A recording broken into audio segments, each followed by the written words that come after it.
Hi viewers, welcome to my channel. இன்றைக்கி நம்ம ஒரு அருமையான தக்காளியோட கொத்து எப்படி பண்ண போகிறதுன்னு பார்க்க போகிறோம். இது வந்து இட்லி, தோசை, ஊத்தப்பம், பொங்கல், உப்புமா எல்லாத்துக்குமே ரொம்ப நல்லாயிருக்கும். ஈவன் சாதத்தில் பயன் சாப்பிட்றதுக்கும் ரொம்ப நல்லாயிருக்கும். இதுக்கு வந்து நான் இந்த 4 தக்காளி எடுத்துட்டுருக்கேன். இதை வந்து நம்ம இந்த மாதிரி நடுவில் உள்ளது இதை எடுத்துருவோம்.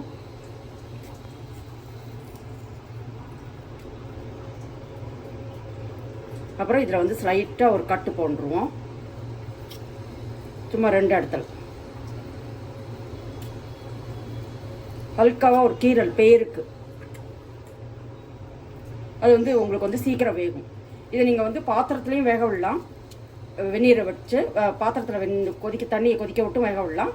இல்லாட்டி நீங்கள் வந்து குக்கரில் வந்து ஒரு விசில் விட்டும் வேக விட்டு எடுத்துக்கலாம். இதை வந்து இந்த மாதிரி நம்ம கட்டு போடுறதுனால இது வந்து டக்குன்னு இந்த சீக்கிரமாக வெந்துடும். ஆனால் இந்த தோல் வந்து இப்போ உறிஞ்சிருக்கிறதே நமக்கு தெரியும் அது வெந்திருக்கிறது. இந்த போர்ஷன் வந்து எடுத்துட்டுருக்கலாம். இப்போ வந்து இந்த 4 இதையும் வந்து நான் லைட்டாக கீரல் போட்டு வச்சுட்டேன்.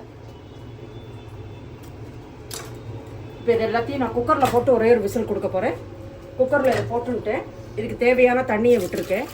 இது ஓரளவு மூழ்கிற அளவு இருந்தால் போதும், ரொம்ப தண்ணி விட வேண்டாம்.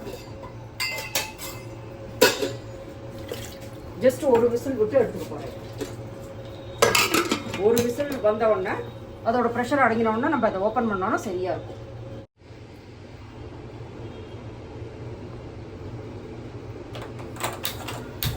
இப்போ வந்து நான் கேஸ் ஆன் பண்ணிட்டேன். இது வந்து ஒரு விசில் வந்த உடனே சவுண்ட் அடங்கின உடனே ப்ரெஷர் ரிலீஸ் ஆன உடனே இதை நம்ம திறக்கலாம். இப்போ ஒரு விசில் விட்டு எடுத்திருக்கேன்.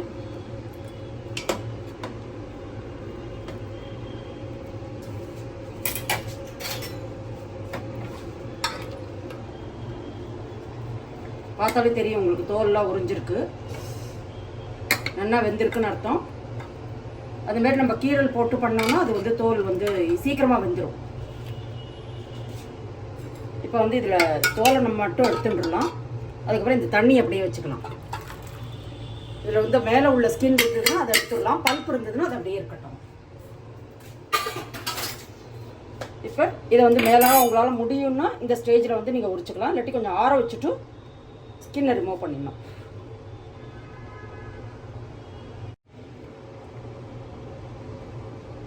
இப்போ ஸ்கின்னெல்லாம் ரிமூவ் பண்ணிட்டு இந்த தண்ணி அப்படியே வச்சுக்கலாம், நம்ம யூஸ் படுத்திக்கணும். அதுக்கப்புறம் இதை வந்து நல்லா எதிர் பொட்டேட்டோ மேஷராலேயோ இல்லை கரண்டியாலேயோ எப்படியோ நீங்கள் வந்து இதை நல்லா மேஷ் பண்ணி எடுத்துன்னு வரணும். மிக்சியில் போடுறதா இருந்தால் பல்ஸ் மோடில் போட்டு ஜஸ்ட் 1 நிமிஷம் இது பண்ணணும். ரொம்ப ஜாஸ்தி பண்ணால் அது ரொம்ப வழவழன்னு போயிடும். அப்படி இருக்கக்கூடாது. நமக்கு திப்பியாக இருக்கிறதா வந்து அந்த டேஸ்ட் இருக்கும். அதனால் இதை வந்து மேஷ் பண்ணி நம்ம எடுத்து வச்சுட்டுலாம் தனியாக.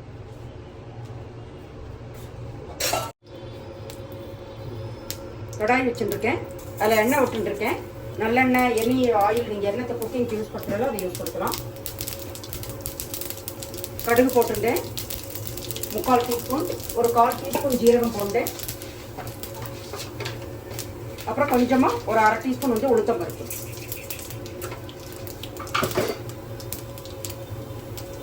கொஞ்சமாக கருவேப்பிலை. இப்போ வந்து ஒரு பெரிய வெங்காயம் மீடியம் சைஸில் இருக்கிறது நான் எடுத்துட்ட தக்காளிக்கு பொடியாக கட் பண்ணி வச்சுருக்கேன். இதை நல்லா வதக்கிப்போம்.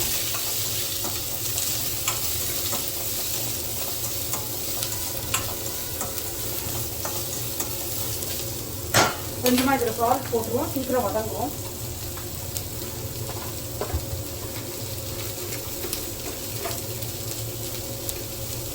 கொஞ்சம் கண்ணாடி பதம் கொஞ்சம் நல்லா வதங்கினோம்னா பார்க்கலாம். இப்போ கொஞ்சமாக சால்ட் போட்டுருக்கேன். திருப்பி கொஞ்சம் அப்புறம் போட்டுக்கலாம்.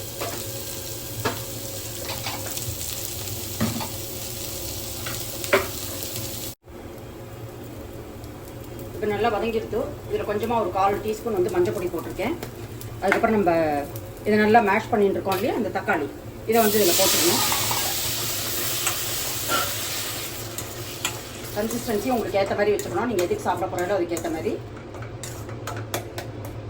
இந்த மாதிரி 1-2 இருக்கணும் திப்பி. அப்போ தான் வந்து இதோட டேஸ்ட் வந்து நல்லா இருக்கும். இப்போ வந்து இது ஒரு 5 நிமிஷம் கொதிக்கட்டும். அதுக்கப்புறம் நம்ம மசாலா வந்து கலக்கலாம்ல.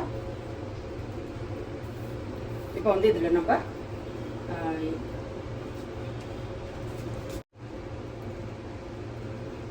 இதில் வந்து நான் சாம்பார் பொடி போடுறேன். ஒரு 1.5 டீஸ்பூன். நீங்கள் குழம்பு பொடி இருந்தால் குழம்பு பொடி போடலாம், இல்லைன்னா கடலைப்பருப்பு, உளுத்தம்பருப்பு, மிளகா வத்தல், கொத்தமல்லி விதை இதெல்லாம் வறுத்து அதை அரைச்சும் போடலாம்.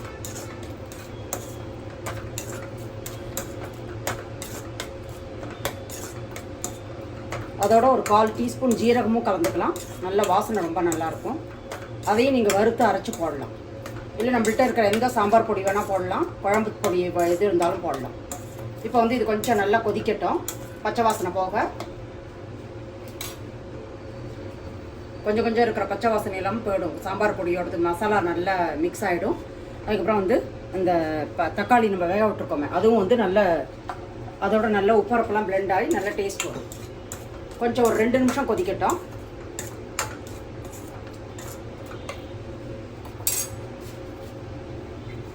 இதுக்கப்புறம் இதில் தேவையான கொஞ்சம் உப்பு முன்னாடி கொஞ்சம் தான் போட்டோம். இப்போ இன்னொரு ஒரு 1/4 டீஸ்பூன் போட்டு அப்புறம் லாஸ்ட்டாக நம்ம வந்து டேஸ்ட் பண்ணிவிட்டு திருப்பி போட்டுக்கலாம்.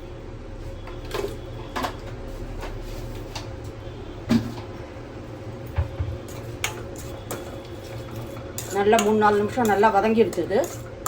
இப்போ வந்து நம்ம எடுத்து வச்சுருந்தோம் இல்லையா அந்த வேக விட்ட தண்ணி, அதை வந்து இதில் விட்டுன்றணும்.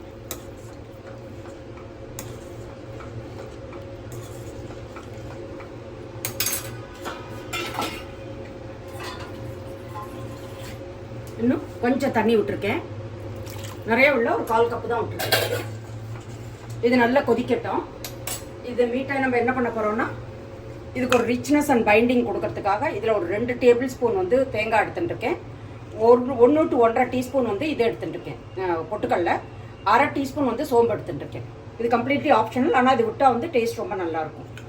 இதை வந்து நல்லா மிக்சியில் கொஞ்சம் தண்ணி விட்டு நல்லா நைஸ் பேஸ்ட்டாக அரைச்சின்னு வர போகிறேன். இப்போ நம்ம நல்லா கொதிச்செடுத்து இதில் நம்ம அரைச்சின அந்த பேஸ்ட் வந்து விட்டுற போகிறோம். தேங்காய், பொட்டுக்கடலை, சோம்பு கலந்து அந்த பேஸ்ட்டை வந்து விட போகிறோம். இப்போ உங்களுக்கு இந்த ஸ்டேஜில் வந்து உங்களுக்கு வேணும்னா உங்களுக்கு கன்சிஸ்டன்சி உங்களுக்கு ஏற்ற மாதிரி அட்ஜஸ்ட் பண்ணிக்கலாம். நான் இந்த அளவுக்கு தான் வச்சுக்க போகிறேன் கன்சிஸ்டன்சி. இந்த மாதிரி இருக்கட்டும். ஒரு 2 நிமிஷம் இது கொதிக்கட்டும்.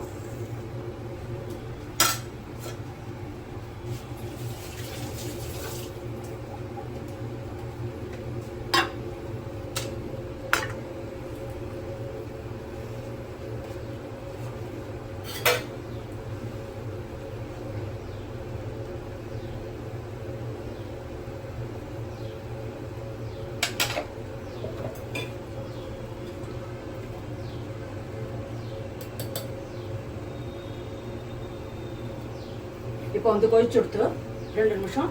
இது லாஸ்ட்டாக வந்து இதுவும் ஆப்ஷனல், நெய் 1 ஸ்பூன். நம்மளோட டேஸ்டியான தக்காளி குட்ஸ் வந்து ரெடி ஆகிடுது. எது வந்து இட்லி, தோசை, உப்புமா எல்லாத்துக்கும் மேட்ச் ஆகுமோ. ஈவன் சாத்தில் பயன் சாப்பிட்றதுக்கு இது ரொம்ப டேஸ்டியாக இருக்கும். இதை சர்விங் பவுலில் மாற்றிட்டு உங்களுக்கு காமிக்கிறேன்.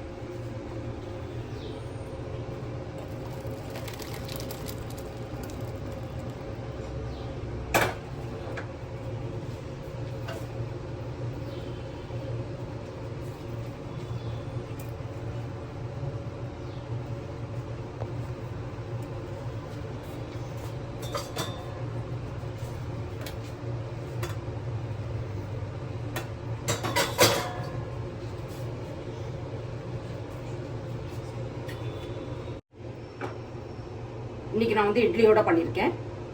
இந்த மாதிரி இட்லியை போட்டுண்டு அது மேலே இதை விட்டு அது நல்லா டிப் ஆகிற வரைக்கும் நிறையா விட்டு அது நல்லா சூடாக விட்டு அது உடனே இமீடியட்டாக அதில் போய் இப்போ இதுவாகிடும், அப்சார்ப் பண்ணிடுறோம் இட்லியெல்லாம். இப்போ வந்து இதை நம்ம டேஸ்ட் பண்ணிடலாம்.